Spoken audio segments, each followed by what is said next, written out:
Welcome to the Beer Thriller's office. Today is going to start off our series of episode and beer reviews.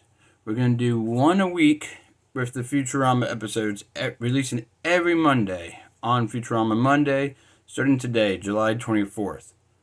Next week we'll do another one.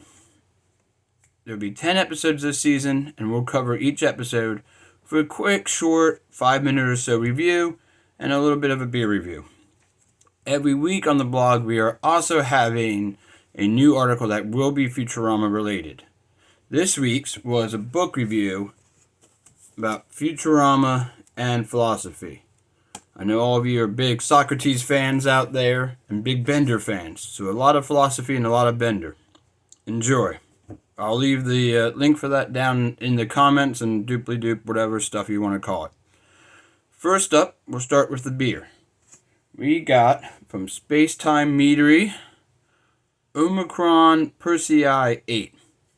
Perfect start for the Futurama-themed beers and everything like that.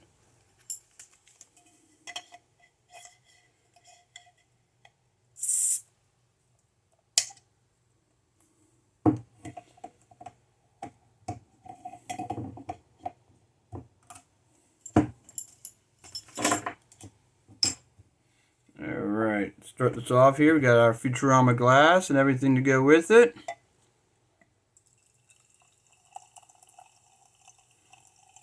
Nice, dry, crisp looking mead here.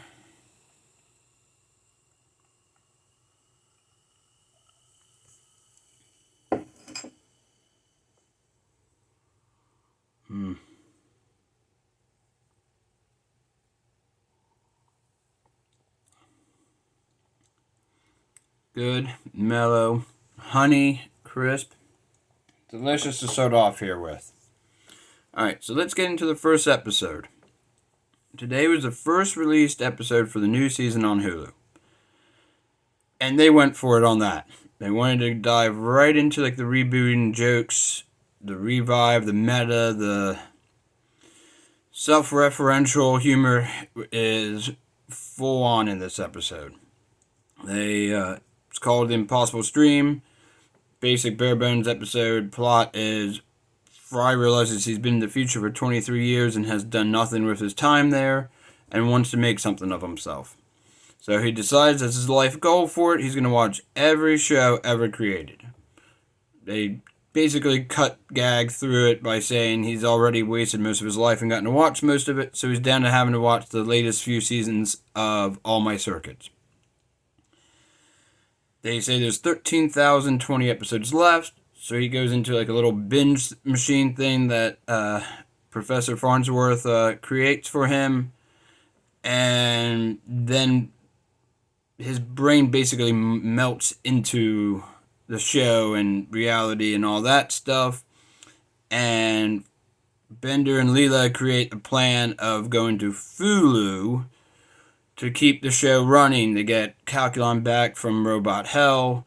They start making more and more episodes in a faster and faster pace as the show goes on to try and keep up. And they talk about being canceled. And then throughout that, you can tell there's a lot of that referential meta humor. It ends with the show being canceled on Hulu, them doing a live performance of it, and then end cap joke of Fry basically appearing before Richard Nixon and doing almost like a Senate hearing type speech with him. It's not a bad episode. Straight up talk about that. It's not a bad episode. It's not a great episode. It's not probably one I'm going to be rewatching more than like I did today. I've watched it two and a half times. You can kind of count dozing off on it at the last part. And probably not going to be one that will be on like the wanna replay list. It's not up there with, Poplars. It's not up there with Snoo Snoo. It's not up there with even like the late Philip J. Fry, Overclocked. Meanwhile, it's not anywhere near that. And that's fine. It's kind of what we pictured the show being. The show even does a meta joke of like when shows come back, they're not as funny, or later seasons aren't as funny as earlier seasons, and you get that. You understand they're kind of being tongue in cheek, and they're kind of actually spot on. Most people would agree the Comedy Central run is not the best part of Futurama's history. It's got its good episodes. It's got some decent episodes, but they're not like the top pitch episodes of like season 3, 4. They're not hitting like the notes of the late Philip or the Fry or the Luck of the Friars. They're not doing too much on that level. There's a few good ones there. They do a decent job of connecting the characters in the Comedy Central run, but it doesn't hit quite the highs of the Fox run.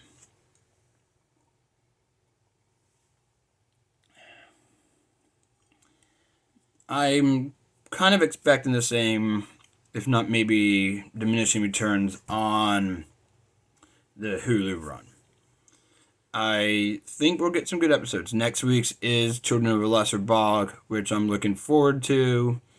The episode after that's going to be How the West Was 10010, whatever.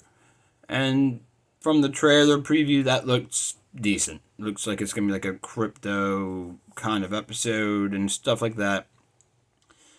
Some of the better Futurama episodes have been where they are looking at our current times, but doing it somewhat differently, being the future and being more of a satire parody. When they get a little too hands-on referencing our time, like the iPhone episode, which is probably one of the worst episodes, and when they do that kind of stuff, it gets a little bit too much. This episode kind of falls into that category of getting a bit too much.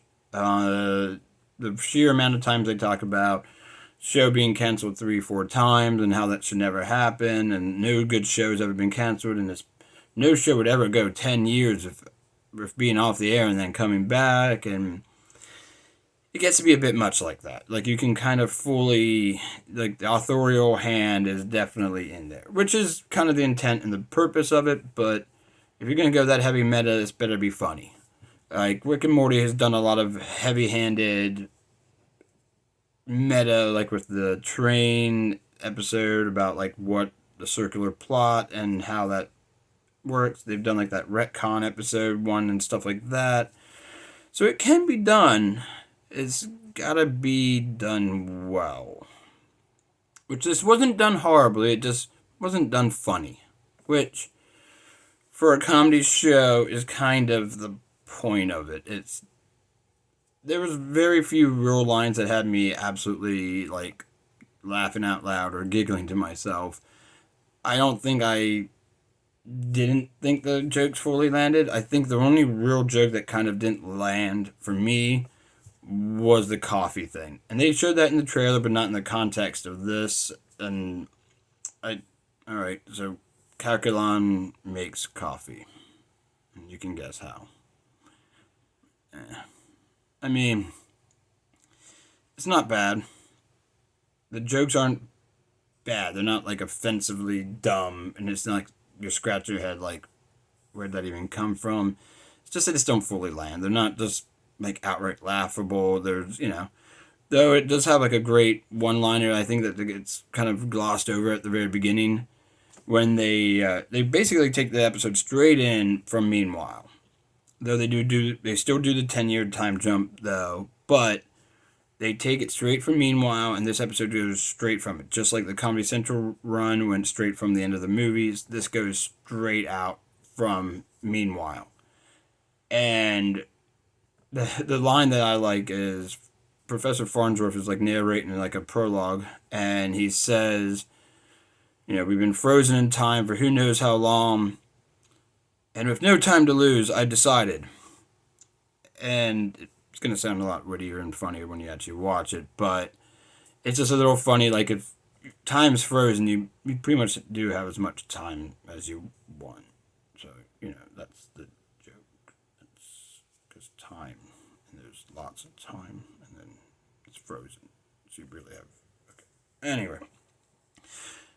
Anyway, it's not a bad episode. So I'm going to wrap this up. I'm going to say it's not a bad episode. It's not going to be one you're probably going to watch more than the loop through, like rewatching where it just runs. I don't hate it. I just don't fully love it. I mean, and I kind of expected that out of the gate too. The Comedy Central run took a little bit before they kind of found some footing for what they wanted to do with that era. And I think this might be a little bit similar. I'm looking forward to. I'm like nothing has discouraged me from looking forward to the episodes. This upcoming episode is Children of the Lesser Bog, so I'm really looking forward to that one. And I'm kind of glad they're doing that one next, so it's right into what most people have been looking forward to. I'm going to be looking forward to basically the Parasites Lost, sequel episode. That's going to be interesting. It's looking like it's going to basically be Nibbler, like litter box based and stuff, which is going to be kind of funny in aspect of how that will work out. It looked like they had like the Dune worm, like kind of joke reference in there and stuff. I think the season's looking good. I think there's still hope, and I don't think it's like we're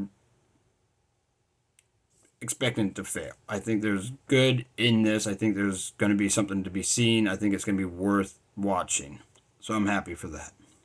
So as a wrap up, scale of 1 to 10, like a 6.5 going, like not offensive. Like 5 is middle of the pack. So it's maybe a little bit above middle of the pack. It's definitely not in like the bottom tier, like the Frying Amy head episode. It's not like the iPhone episode. So I would say 6.5. And as for the mead from Omicron Persei I8, definitely recommend if you're able to get out to SpaceTime Meadery out near Scranton area.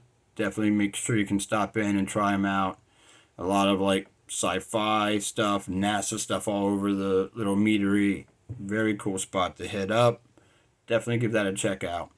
And make sure you check out our blog, thebeerthrillers.com. Make sure you head on over there. We always got tons of content coming out. And on top of it all, we are going to be doing more and more Futurama themed stuff each week. If you enjoy Futurama, and if you don't, well, it's still a beer review or something you can probably head out and read, and hopefully they'll still like. So cheers.